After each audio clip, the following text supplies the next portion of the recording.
అది జరిగి చాలా కాలం అయింది. ఆ ఫైల్ని పోలీసులు ఎప్పుడో క్లోజ్ చేశారు. దాని గురించి అడగడానికి నువ్వెవరు? నేనెవరైతే ఏంట్లే, కానీ నాకు కావలసిన సమాధానం దొరికేంత వరకు నేను ఇక్కడి నుంచి వెళ్ళను. లేకపోతే మాత్రం ఇక్కడ నుండి వెళ్ళగలవా? నాకు కావాల్సింది నీ సమాధానం. సమాధానమా? చెప్పించగలిగితే చెప్పించరా, చెప్పించు. నాకు కావాల్సింది ఒకే ఒక సమాధానం. నువ్వే కదా ఈ నోహా? నోహా విసిగించుకుంటా పోరా.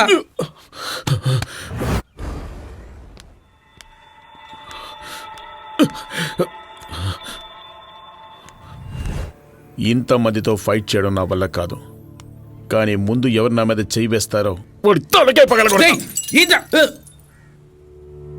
రేయ్, నీకేం కావాలరా? పోలీసులు ఇంతకు ముందే వచ్చి విచారించారు, అంతా అయిపోయింది అనుకుంటే ఇప్పుడు వచ్చి కొత్తగా అడుగుతున్నాడు. నేను నీతో గొడవ పడ్డానికి రాలేదు. నాకు తెలియాల్సిందల్లా ఒకే ఒక విషయం. ఈ బుక్ రాసింది నువ్వేగా? బుక్కా? ఏం బుక్కు? ఇది నేను రాయలేదు. అప్పుడు ఒక బుక్ కోసం ఆవిడ ఇంటికి వెళ్ళినందుకే ఇప్పుడు ఈ పరిస్థితి. నీకు తను ఎలా తెలుసు? మీరిద్దరు ఒకే డిపార్ట్మెంటా? అవును, కామర్స్. అప్పుడు ఆమె పీజీ చేస్తుంది, అది కాక పక్కనే ఇల్లు. ఆ రోజు రాత్రి వాళ్ళ ఇంటికి వెళ్ళింది నిజమే. మేం వెళ్ళేసరికి అక్కడ ఎవరూ లేరు. అక్కడంతా రక్తమయం. ఓ కత్తి కూడా ఉంది. అప్పుడే అక్కడికి వాళ్ళ నాన్న వచ్చాడు. మొత్తానికి ఆ కేసులో నేనే ఇరుక్కున్నాను. అంటే నీకు ఈ బుక్ గురించి ఏమీ తెలియదన్నమాట? తెలీదు.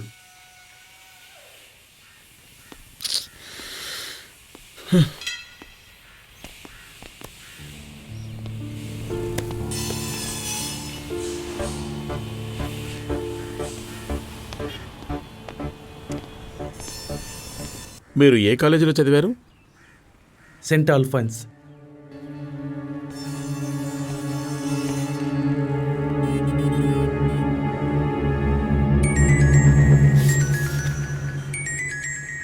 హలో. అండ్ వెంటనే బయలుదేరి సెంట్ ఆల్ఫాన్స్ కాలేజీకి రా. ఓ ముఖ్యమైన విషయం. Okay.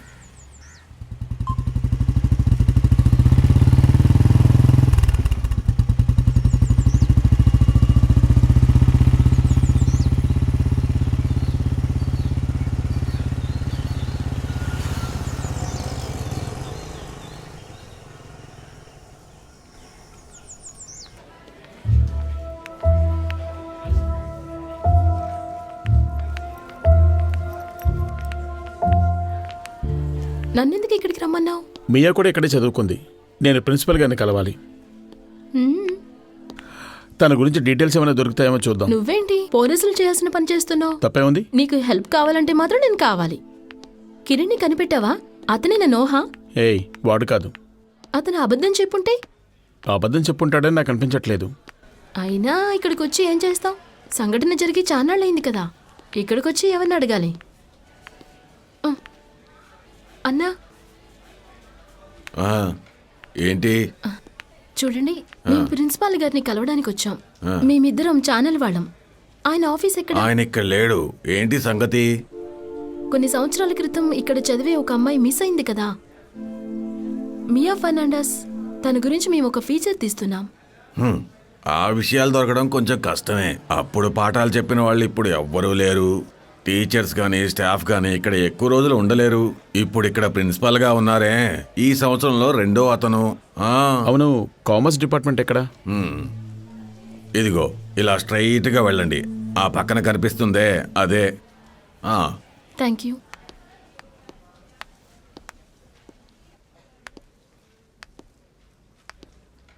Excuse me sir. Yes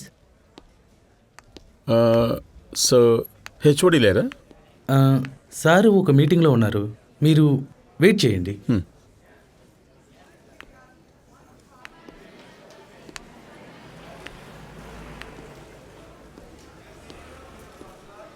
నువ్వు కాస్త ప్రయత్నించు ప్లీజ్.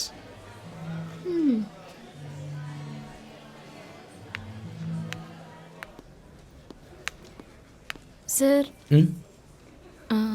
యాక్చువల్గా మేము ఛానల్ నుంచి వస్తున్నాం. 4 సంవత్సరాల క్రితం కనిపించకుండా పోయిన మియా అనే అమ్మాయి గురించి మేము ఫీచర్ చేస్తున్నాం.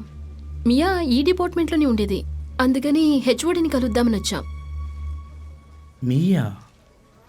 ఎస్, తన గురించి మీకేమైనా తెలుసా? మాకు కొంచెం హెల్ప్ చేయరా ప్లీజ్? హెల్ప్ చేయడానికి ఏ ఇబ్బంది లేదు. అదే మీకు తెలుసు కదా, ఇది మేనేజ్మెంట్ కాలేజ్ అని. మాకు కూడా కొన్ని లిమిటేషన్స్ ఉంటాయి. పైన నుండి పర్మిషన్ లేకుండా మేమేమీ చేయలేము. Sir please help us sir. దీనివల్ల మీకు ఎటువంటి ప్రాబ్లం రాదు. సార్ మీకేం తెలిస్తే అది చెప్పండి, బాగుంటుంది. నో అని చెప్పకండి ప్లీజ్. నేను జాయిన్ అయ్యి 1 సంవత్సరమే అవుతుంది. అదీ కాక ఇక్కడ ఉన్న వాళ్ళంతా నాలాగే జాయిన్ అయ్యి ఎక్కువ కాలం అవ్వలేదు. ఇప్పుడు ఇక్కడ సీనియర్ నారాయణ గారు ఉన్నారు. ఆయన 6 సంవత్సరాలుగా ఉంటున్నారు. అదిగో మాటల్లోనే వచ్చారు. ఆ తర్వాత ఇప్పుడు కోసి సార్ ఉన్నారు. తను ఇప్పుడు లీవ్లో ఉన్నారు. ఆయన మెడికల్ లీవ్ లో ఉన్నారు. 2 రోజుల క్రితం నేను ఆయన్ని చూడడానికి కూడా వెళ్ళాను. మీరిద్దరూ ఛానల్ వాళ్ళయ్యి నన్ను కంగారు పెట్టడం వల్ల నేను ఈ విషయం చెప్పలేకపోయాను.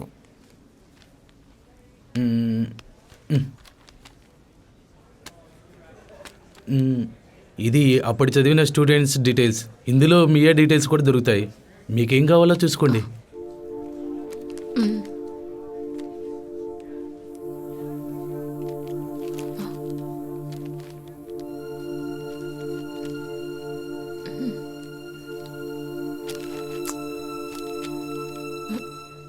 మియా Fernandes.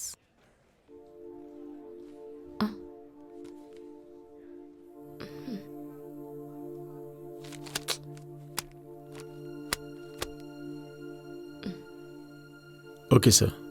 Okay, thank you. Okay, ఇప్పటికీ నా మనసులో ఆ ప్రశ్న మిగిలే ఉంది. అసలు తనకేమై ఉంటుంది? జవాబు చెప్పడం ఎవరి వల్ల కావటం లేదు. అది కేవలం ఒక్కరే చెప్పగలరు. నోహా, తన్ని ఎలాగైనా కనిపెట్టాలి. కానీ ఎలా కనిపెట్టగలుగుతాం? తన అడ్రస్, పబ్లిషింగ్ హౌస్ ఏది కూడా పుస్తకంలో లేదు. నువ్వెక్కడ ఆ పుస్తకం కొన్నావు? Zone rayon. ఓ, ఇతని గురించి వింటున్నది ఫస్ట్ టైం. నాకు తెలియదు సార్. కావాలంటే బాబుని అడగండి. బాబు,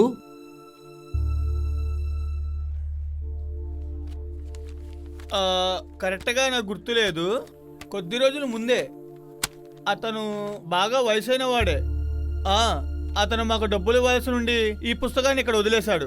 మేము తిరిగి పోయినా ఆయన తీసుకోలేదు. చూడ్డానికి ఆయన అదో రకంగా ఉన్నాడు. దాని తర్వాత ఇక్కడికి రాలేదు.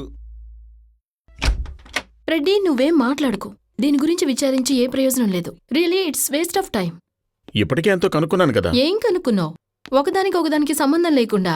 పూర్తిగా విచారిస్తేనే కదా కనుక్కోగలుగుతాం. పైగా ఈ సంఘటన జరిగి 3-4 ఏళ్ళు అయింది. దీన్ని విచారించమని మనతో ఎవ్వరూ చెప్పనే లేదు.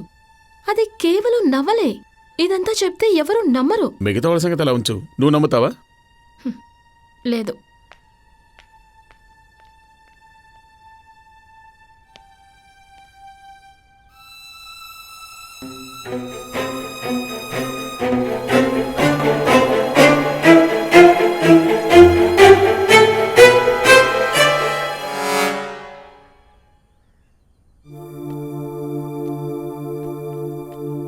ఈ నోవెల్లో బ్యానీ అవెన్యూ అనే ప్లేస్ గురించి రాసుంది.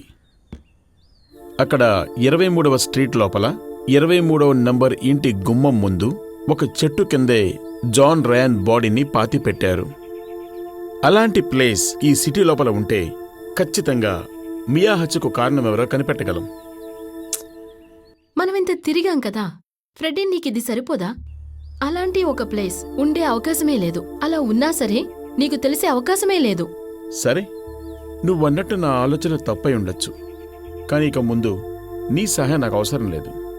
ఫ్రెడ్డీ, నేను చెప్పేది కొంచెం విను. You act like A mad.